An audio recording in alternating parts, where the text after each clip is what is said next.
Praise the Lord, जय मसीह की। प्रभु का धन्यवाद करता हूं कि और एक बार इस संडे को प्रभु आपके साथ मुलाकात करने के लिए मुझे मौका दिया है। आज मदर्स डे है, इसीलिए मैं आपके सामने बाइबल में से एक माँ की विनती के बारे में बताना चाहता हूं। क्या आपने आपकी माँ को मदर्स डे का विशेष बताया है? यदि नहीं तो यही अच्छा मौका है, अपने माँ को फ़ोन कीजिए या आपके साथ है तो अपने हाथ देकर या गले लगाकर माँ को हैप्पी मदर्स डे कहकर बधाई दीजिए, उनको कोई तोहफा दीजिए, क्योंकि आपकी माँ ने आपको पाल कर बड़ा करके आपको आज इस स्थिति में रखने के लिए अपना पूरा जीवन अर्पित किया है। आइए बाइबल में से हम देखेंगे एक माँ की विनती के बारे में। माँ की प्रार्थना क्या है, माँ की प्रार्थना की शक्ति के कारण क्या हो सकती है, आज इस संदेश के द्वारा सुनेंगे। बाइबल में हन्ना कहकर एक स्त्री को देख सकते हैं। हन्ना अपने पति एल्काना के साथ हर साल परमेश्वर की मंदिर को जाकर भेंट चढ़ाती थी। एल्काना को 2 पत्नियां हैं, उसमें पहली का नाम है हन्ना और दूसरी का नाम है पेनिना। पेनिना को बच्चे हैं लेकिन हन्ना को बच्चे नहीं हैं। हन्ना को बच्चे ना होने के कारण पेनिना बहुत सताती थी, लेकिन हन्ना चुपचाप रहकर शांति के साथ धीरजवंत होकर परमेश्वर से कहती थी, हे प्रभु मुझे बच्चे दे, हे प्रभु मुझे बच्चे दे कहकर हर साल परमेश्वर के मंदिर को जाकर भेंट चढ़ाकर प्रार्थना करती थी, पिता परमेश्वर मुझे एक बच्चा दे ताकि मैं उसे तेरी सेवकाई के लिए समर्पित करूं। आज बहुत सारे स्त्री प्रार्थना करते हैं। क्या करके प्रार्थना करते हैं? मेरे बच्चे को एक अच्छी नौकरी लगे, मेरे बच्चे को एक अच्छी लड़की से शादी हो, मेरी बेटी को अच्छा लड़का से शादी हो, उनका लाइफ सेटल हो जाए, वो अच्छे तरह से रहे। क्या आपने कभी आपके बच्चों के लिए इस तरह प्रार्थना किया है कि मेरे बच्चे परमेश्वर के विश्वास में मजबूत हो सके, मेरे बच्चे प्रार्थना में आगे बढ़ सके, मेरे बच्चे परमेश्वर की सेवा करना है? हाँ है, इस तरह है। थोड़ी स्त्री है जो अभी भी प्रार्थना करते हैं, फ़ोन करके बोलते हैं, भाई मेरी बेटी आत्मिक जीवन में उन्नति पाना है, मेरा बेटा परमेश्वर की सेवा करना है। लेकिन मैं चाहता हूँ कि हर माँ की प्रार्थना हन्ना की प्रार्थना की तरह होना चाहिए। हन्ना ने कहा, प्रभु मुझे एक बेटा दे, मैं उसे तेरी सेवकाई के लिए समर्पित करूँगी कहकर उसने कहा। यहोवा ने हन्ना की प्रार्थना सुना और बाइबल में लिखा है, मैंने यहोवा से इसे मांग कर पा लिया है, इसीलिए मैंने उसका नाम शमूएल रखा गया। शमूएल एक अच्छा भविष्यद्वक्ता था, एक अच्छा याजक था। बाइबल में हम बहुत सारे याजक को देखते हैं, लेकिन सिर्फ शमूएल के बारे में लिखा है कि उसने एक भी पाप नहीं किया। उसका मन, उसके विचार और लोगों से जिस तरह उसने बर्ताव किया, सब कुछ शुद्ध है परमेश्वर की नज़र में और लोगों के नज़र में। वो परफेक्ट याजक की तरह बाइबल में लिखा गया है। देखिए, एक माँ की विनती, एक माँ की प्रार्थना शमूएल जैसे याजक को, शमूएल जैसे न्यायी को उस समय इजरायलियों के बीच में परमेश्वर ने खड़ाया है। और एक माँ को देखते हैं बाइबल में, वो है जबदे के पुत्रों की माता। जबदे को 2 पुत्र थे, का नाम है याकूब और दूसरा का नाम है यूहन्ना। इन दोनों के बारे में लिखा है और जबदे के बाद नाम भी लिखा है, लेकिन इस माँ के नाम नहीं लिखा है बाइबल में। इस माँ ने यीशु मसीह के पास जाकर रिक्वेस्ट किया। वो क्या है मालूम है? मैं चाहती हूँ कि प्रभु तेरे स्वर्ग के राज्य में मेरे बेटे एक दाहिने और दूसरा बाएं बैठे। देखिए माँ की प्रार्थना कितना महान है। देखिए ये माँ क्या चाह रही है, मेरे बच्चे को ये दे, वो दिला, ये दिला, वो सब नहीं पूछ रही है। ये पूछ रही है, मेरे बच्चे तेरे स्वर्ग के राज्य में एक बाएं और एक दाएं रहना है। कितना अच्छा प्रेयर रिक्वेस्ट है। आज कितने माँ इस तरह प्रार्थना करते हैं। बहुत सारे माँ कहते हैं, मेरे बच्चे को अच्छे स्कूल चाहिए, पढ़ाने के लिए अच्छी कॉलेज चाहिए, उसे अच्छा आर्थिक स्थिति होनी चाहिए, बच्चे होने चाहिए उसे। लेकिन क्या आपने कभी आपके बच्चों के उद्धार के लिए प्रार्थना किया है? क्या आपके बच्चों के बारे में विनती किया है, प्रभु मेरे बच्चे तेरे सेवा में शामिल होना है? लेकिन मैं चाहता हूँ, मेरी प्रार्थना, मेरी गुजारिश है कि हर एक माँ जिस तरह हन्ना ने प्रार्थना किया, जिस तरह जबदे की पुत्रों की माँ ने यीशु से विनती की, प्रार्थना करना है कि प्रभु मेरे बच्चे स्वर्ग के वारिस हो, मेरे बच्चे सेवा करें, मेरे बच्चे विश्वासी हो, मेरे बच्चे आत्मिक जीवन में उन्नति हो। क्या आप जानते हैं इस प्रार्थना की शक्ति क्या है? यदि इस प्रार्थना के द्वारा आपके बच्चे परमेश्वर की सेवा करें या परमेश्वर में मजबूत हो जाए, तो सिर्फ उनके लिए नहीं, वो और एक 100 लोगों को और 1000 लोगों को और कई सैकड़ों लोगों को परमेश्वर के मार्ग में चला सकते हैं। मैं आपको एक उदाहरण देना चाहता हूँ। अगस्टिन कहकर एक मिशनरी है। वो यीशु मसीह को स्वीकार करने से पहले एक शराबी और एक व्यभिचारी था। लेकिन उसकी माँ होनिका ने 13 साल अपने बेटे के लिए प्रार्थना किया। कहा, प्रभु मेरे बेटे को उद्धार दे, प्रभु मेरे बेटे को पाप से छुटकारा दे, मेरा बेटा भी पवित्र हो जाए, मेरा बेटा भी तेरी सेवा करे। इस तरह मोनिका ने 13 साल अपने बेटे अगस्टिन के लिए प्रार्थना किया। लेकिन अगस्टिन शराबी होकर नशे में व्यभिचार करते हुए उधर इधर घूमता रहा। एक दिन परमेश्वर की पवित्र आत्मा ने उसे पकड़ लिया और उसने उसी दिन घुटने टेक कर प्रार्थना किया। जब प्रार्थना कर रहा था, बाइबल पढ़ रहा था, तब पवित्र आत्मा ने उसके सारे पापों को स्वीकार करने के लिए कहा। जब अगस्टिन ने यीशु मसीह को उद्धारकर्ता की तरह स्वीकार किया, सेवा करना शुरू किया, परमेश्वर की ओर मुड़ा, आप जानते हैं अगस्टिन ने क्या कहा? मेरी माँ की आंसुओं की प्रार्थना के धारा में लुढ़कते हुए स्वर्ग के राज में आ पहुँचा। देखिए, माँ की प्रार्थना बहुत शक्तिशाली है।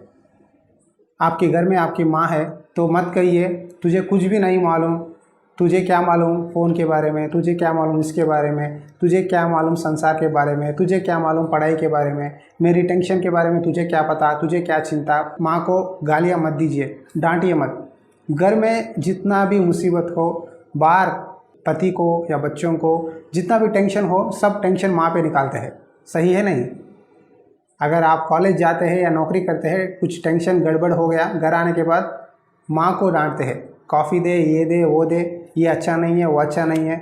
माँ कितना मेहनत करके आपके लिए पकाती है, आपके कपड़े धोती है, आपको सब कुछ सही समय पे देती है। जब ऑफिस आप 7 बजे जाना है तो 5 बजे या 4 बजे माँ उठकर आपसे पहले आपका नाश्ता पकाकर, लंच पकाकर, सब पैक करके 7 बजे तक सब आपके पास रख देती है। क्यों? कि वो चाहती है कि मेरे बच्चे अच्छे रहे। हर एक माँ की गुजारिश यही है कि मेरे बच्चे अच्छी तरह से रहे, मेरे बच्चों को जितना चाहे मैं वो दे सकूं। लेकिन आप कहते हैं बाहर लेके गया तो कुछ भी बोल नहीं सकती, तुम्हें कुछ भी नहीं मालूम है, माँ कहकर कहते हैं। ये ठीक नहीं है।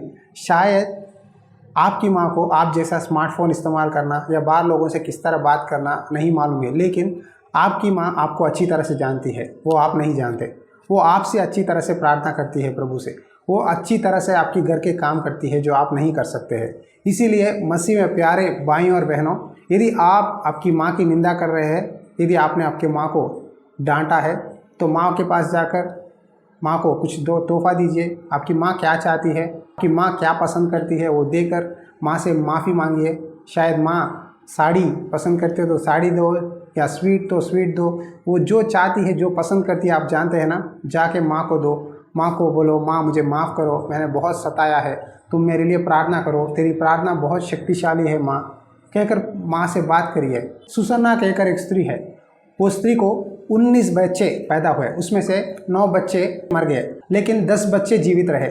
उन 10 बच्चों के लिए सुसन्ना वेस्ली हर दिन एक एक के नाम पकड़कर हर दिन 1 घंटा प्रार्थना करती थी। हर दिन बच्चों से बैठकर उनकी देखभाल करती थी। सुसन्ना वेस्ली ने अपने बच्चों को पालते समय बहुत आर्थिक समस्याओं को झेलना पड़ा। उस आर्थिक समस्याओं में भी अपने बच्चों को एक अनुशासन में, परमेश्वर के भय में उनको पाला। इसीलिए जॉन वेस्ली, आप जानते हैं ना, एक मिशनरी था, इंग्लैंड मिशनरी। जॉन वेस्ली और उनका भाई चार्ल्स वेस्ली जो संगीत बजाते थे उस समय में, उन दोनों को परमेश्वर की सेवकाई में इस्तेमाल किया। जॉन वेस्ली को सुसन्ना वेस्ली ने इस तरह ट्रेन किया कि जॉन वेस्ली कई लाखों लोगों को परमेश्वर के मार्ग में चलाया। जॉन वेस्ली ने एक बात कहा, मैं थियोलॉजी कॉलेज से ज़्यादा मेरे माँ के पास घर में मैंने यीशु मसीह के बारे में सीखा है। देखिए, जॉन वेस्ली कह रहा है थियोलॉजी कॉलेज में से ज़्यादा मेरे माँ की बातों के द्वारा, मेरी माँ की प्रार्थना के द्वारा परमेश्वर के बारे में बहुत कुछ सीखा है। आज यीशु मसीह के बारे में आप बोलने से कोई भी नहीं सुनता। आपकी चाल चलन के द्वारा, आपकी बातों के द्वारा लोग कहेंगे आपके जीवन में कोई बदलाव है, आपके बातों में कोई बदलाव है। आपकी चाल चलन का सीक्रेट क्या है, आप क्यों इस तरह सबसे अलग है, कि अगर जब लोग पूछेंगे आपसे तब आप बताना कि यीशु मसीह ने मेरे जीवन को बदलाया है, यीशु मसीह ने मुझे एक अच्छा माँ दिया है, मेरी माँ की प्रार्थना के द्वारा मैं आज इस तरह खड़ा हूँ। कि अगर आप सबके सामने आपके बारे में और आपकी माँ की प्रार्थना के द्वारा में गवाही देना चाहिए। ये अच्छा समय है, परमेश्वर ने हमें एक दिन दिया है। हम नहीं जानते मदर्स डे कहकर किसने बनाया है, लेकिन रीति रिवाज को छोड़कर सब बाजू में रखकर परमेश्वर ने हमें हर दिन स्तुति करने के लिए कहा है। क्या अब तक आपने कभी आपके माँ के लिए प्रार्थना किया है? माँ प्रार्थना करते रहती है अपने बच्चों के लिए। क्या आपने अपने माँ के लिए प्रार्थना किया है? नहीं तो यही मौका है। आपके माँ को धन्यवाद कहिए, आपकी माँ से कहिए, माँ मैं बहुत शुक्र हूँ कि तेरे पेट में परमेश्वर ने मुझे पैदा किया है, तेरे ही कारण आज मैं जीवित हूँ, तेरे ही कारण मैं अच्छी स्थिति में हूँ। माँ कहकर माँ की धन्यवाद करिए। परमेश्वर के चरणों में आपके माँ के लिए प्रार्थना कीजिए, तब ज़रूर परमेश्वर आपको आशीर्वाद देगा। आइए एक छोटी सी प्रार्थना करेंगे हर एक माँ के लिए, ताकि परमेश्वर और भी उनको शक्ति दे, सामर्थ दे और भी उनको बहुत आयुष दे।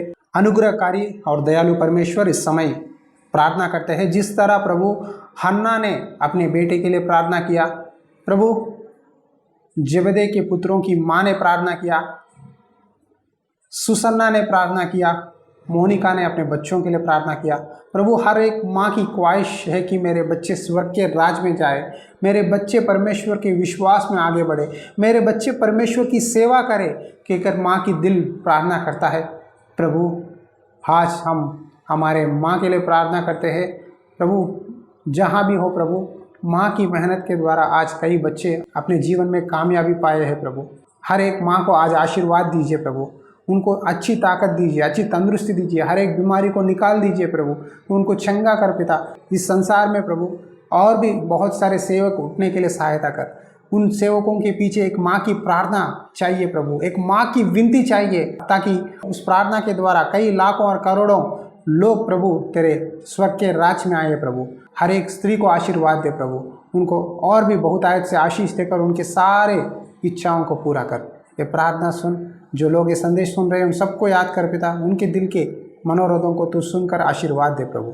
यीशु मसीह नाम पे प्रार्थना करता हूँ, आमीन। प्यारे भाइयों और बहनों, आपसे एक रिक्वेस्ट करना चाहता हूँ। आप में से कुछ लोग ये प्रोग्राम्स को देख रहे हैं लेकिन अब तक सब्सक्राइब नहीं किए हैं, इस संदेशों को लाइक नहीं किए हैं, तो कृपया छोटी रिक्वेस्ट है कि लाइक कीजिए, ताकि बहुत से लोगों को जो आशा से है वचन के लिए, उन तक वचन पहुंचेगी। क्योंकि एक भाई ने मुझे फ़ोन करके बताया मुझे उपवास प्रार्थना करना नहीं आता, उपवास प्रार्थना कैसा करूं, कहकर मैं बहुत निराश था, बहुत सारे ढूंढा, लेकिन अचानक से आपका वीडियो आ गया। मैंने उस वीडियो को देखकर समझ गया कि उपवास प्रार्थना किस तरह करें। मेरे शेड्यूल में मुझे उपवास प्रार्थना करने की मौका नहीं मिलती, लेकिन मुझे कुछ पॉइंट्स आपके वीडियो के द्वारा सीखने को मिला है कि उपवास प्रार्थना किस रीति से करें।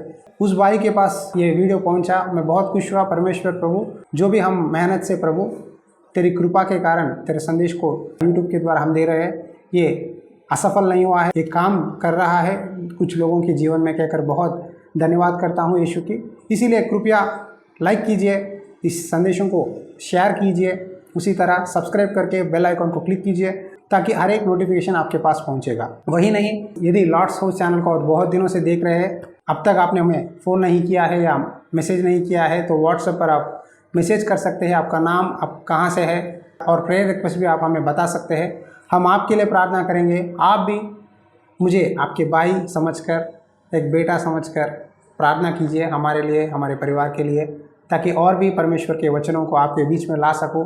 प्रभु की इच्छा हो तो और एक संदेश के द्वारा फिर से आपके साथ मुलाकात करूंगा। God bless you.